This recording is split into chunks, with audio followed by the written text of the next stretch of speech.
start with Sefer Shmiras Haloshon and the topic, the king and his bird.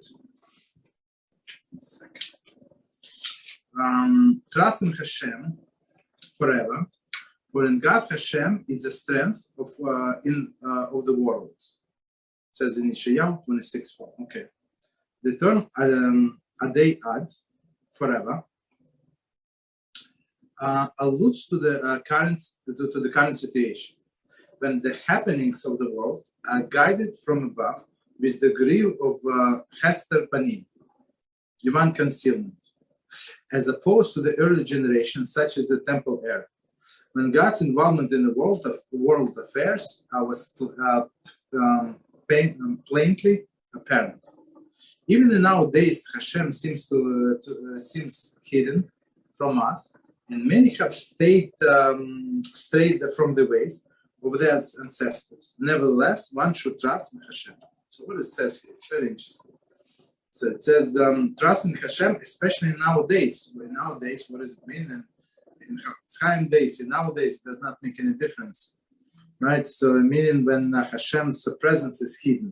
Looks like all of the politicians running the world, leftists and liberal and all of the other garbage in the world is in charge, right? So people think, where is Hashem? Where is the justice, right? So in those specific times, we have to trust Hashem. When it was temple era, it was easy. You go to the temple, you see all of the miracles, you know that Hashem is above the nation. But today, and after the temple was destroyed, so it's not such an easy thing.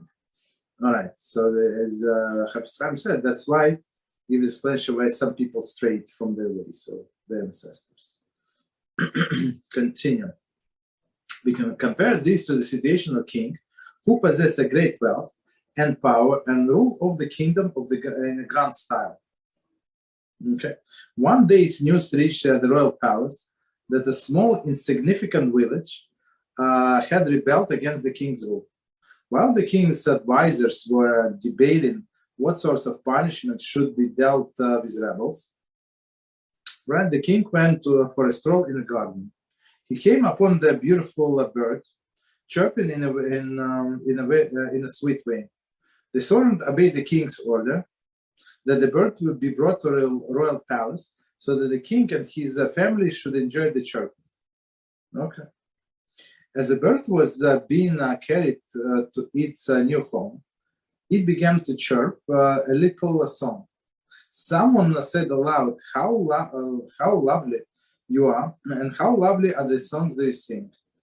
How I worry that you may go hungry, and now that some of the king's subjects have rebelled and refused to give their produce for the royal family and its pets.